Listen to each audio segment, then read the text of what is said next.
cool, overcast day in January of 2025. It is my last weekday off until whenever the next holiday is that's on a weekday, or if I request one off. What better way to celebrate it than doing game hunting? For the first time in 2025 and the first time in almost a year, it's the Bargain Game Hunter.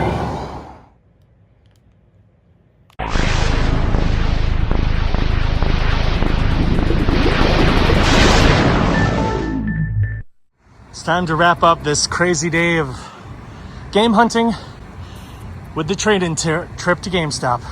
Let's do it. I have returned after a pretty crazy day, heading back out to the ponds to do some game hunting, and I have to say I am overall very happy with how I did. It was a good time. I did a lot, got a lot of amazing game stats to the collection. I mean, the value is insane, and you'll see that when we get to that. Let's get to GameStop, because that's the last thing you saw. I wanted to wait to film my recap until I got home because, you know, I was tired and might as well wait. So upon arriving at home, I did discover something that is unfortunate for two of the games. I have to go back to that GameStop, and of course, as a lot of you know, I don't live near that GameStop anymore. That's my old GameStop. I have one that's a lot closer. But two of the games that I bought, they did not put the discs in. And granted, I know there's a lot of discs that they did put in. So, and he even said that, let me get these, and then he forgot, I guess. So I'm gonna have to call them tomorrow and let them know, hey, I have a couple games that you forgot to put the discs in. I'll pick them up over the weekend.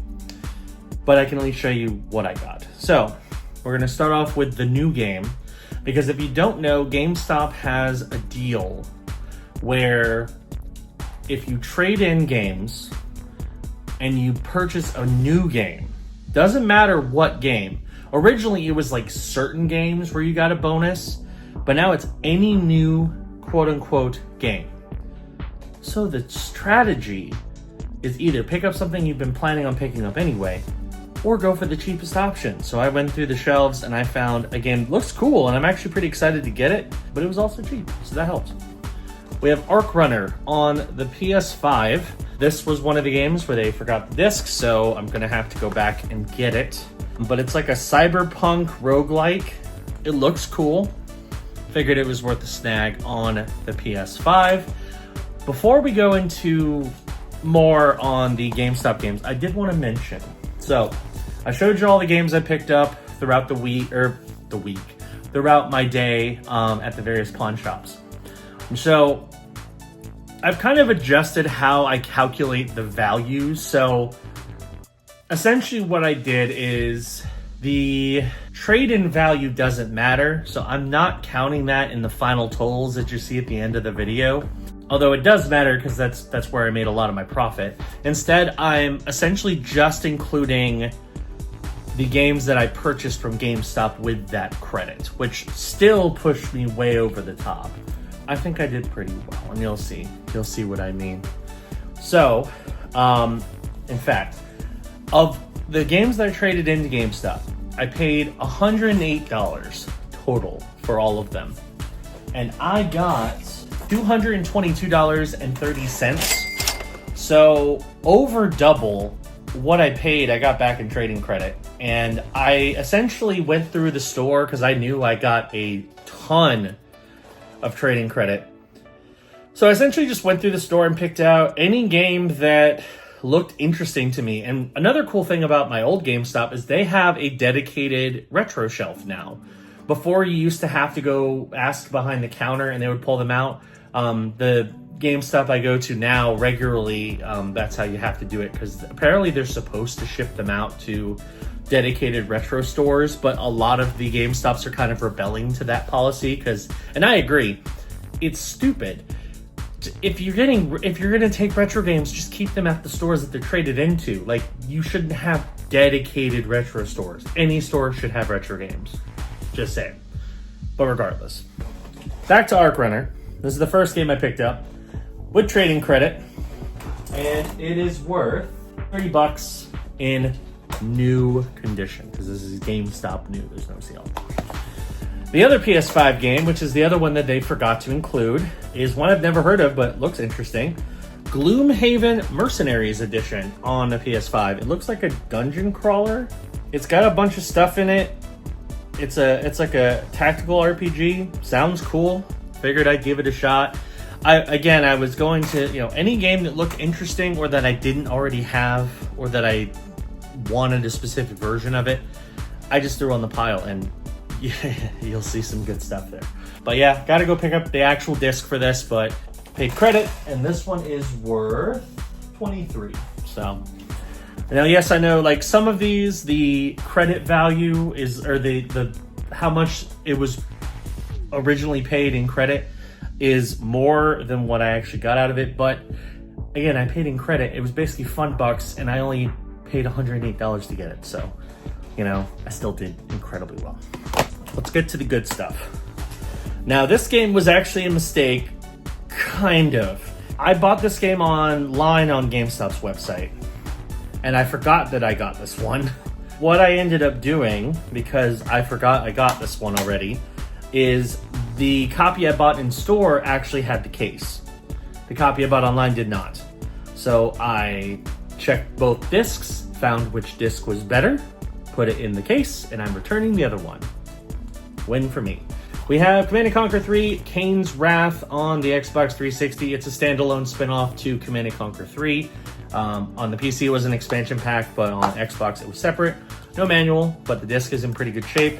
This one I paid credit, and it is worth 12 bucks. So, not bad there. Now this one is another game that I already have, and this one I knew I had, but I didn't have it for the console that I wanted to have it for.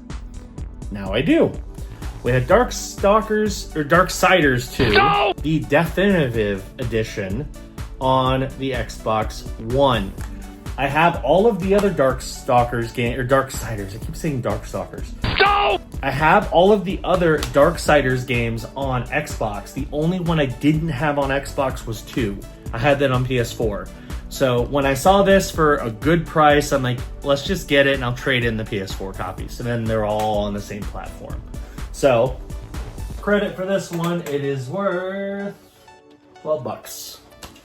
Good pickup there. Next, a game that I do own digitally, but I did not have the physical version, and every time I found it at a pawn shop or anywhere, they, for some reason, really overvalued it, and I'm not sure why. But when you're playing with fun money, you might as well grab it when you can, and I wanted a physical copy of this, so now I have it. Killer Instinct, the Combo Breaker Edition on the Xbox One. This was a launch title for the Xbox One. The digital version was. It originally was digital only. This is a physical copy that came out a while after. I think it includes, all of Season 1 of their content release plus Season 2. So it's a good way to kind of get caught up and have Killer Instinct on a physical disc, which is pretty cool. So I'll take it. I paid credit for this, and it is worth 13. All right, we're getting to the good stuff. This was a game that I saw. I'm like, that's different. It's an NIS game. I've never played a game in this franchise. Apparently, it's a game that allows you to actually create your own game. So I figured it was worth a shot. We have RPG Maker MV on the PS4. So it's a game where you can kind of create your own JRPG. Kind of cool. Figured I'd mess around with it. And again, it's a game you don't see very often at a GameStop, so figured it was worth a grab. I paid credit. It's worth 15. Save those two for the end, because those are the big hitters. Next, a Wii U game that I do not own. I own part of this. So when they initially released this game, it came with a second game. I own the second game already. I didn't own this one. So it was cheap. They had it. It has the cover art. It's worth a grab. Star Fox Zero on the Wii U. No manual. I don't know if this came with a manual. It probably did, but no manual. But yeah, I didn't own Star Fox Zero. It's one of the few Wii U exclusives left. now that Xenoblade X is being ported to Switch. I don't know if this one ever will be ported, but who knows. Anyway, paid credit, this one's worth 13. This was a throw-in, because interestingly enough, I brought up just a pile. I just grabbed everything that looked interesting throughout the store, and I brought it up, and at the end of it, I still was $7 short, or I still had $7 in credit. So I'm like, I want to use as much of it as I can. So I grabbed this on a whim. I've heard it's pretty decent, although the movie wasn't great. We have G.I. Joe, The Rise of Cobra on the Xbox 360. G.I. Joe action game. It might be fun, who knows. Anyway, I paid credit. This is worth 10 with no manual. This one I grabbed simply because it was a PS2 game that I've never heard of and in pretty good shape. This was a late cycle PS2 game, I think. It came out in 2008, so the 360, Wii, PS3 were well into their life cycle by then. Sounds interesting, and it's in really good shape. So we have Monster Lab on the PS2. Figured I'd give it a shot. Credit, this one is worth 10. Here are the big ones. So these are two games that are not easy to come by. And when I saw them in stock, I had to grab them.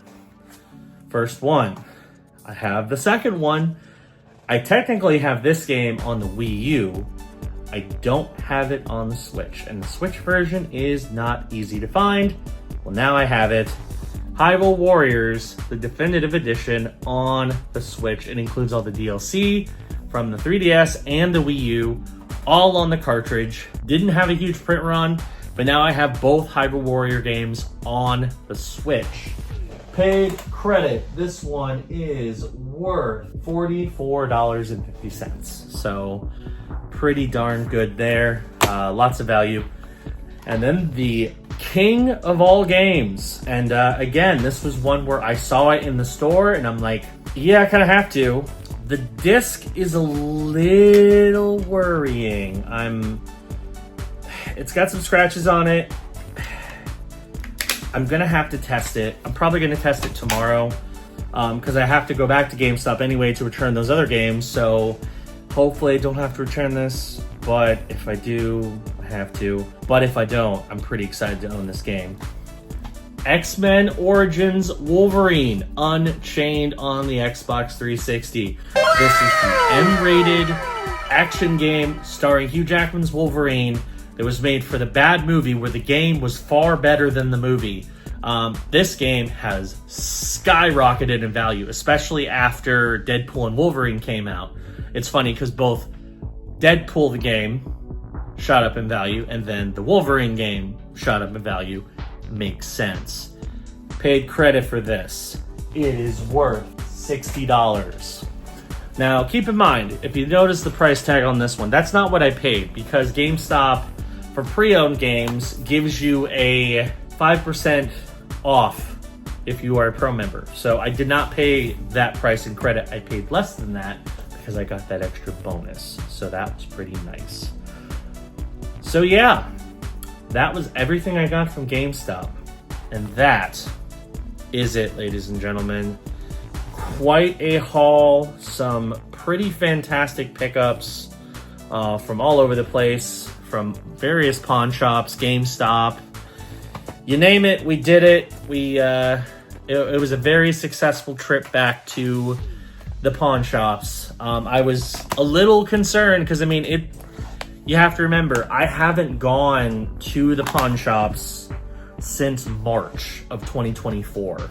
So it had been quite some time since I did it. And thankfully, things are still good. So hope you enjoyed this multi-part series. I had to break it up into multiple parts because A, the videos are long, and my computer can't do long videos right now. So hope you enjoyed the multi-part game hunting adventures.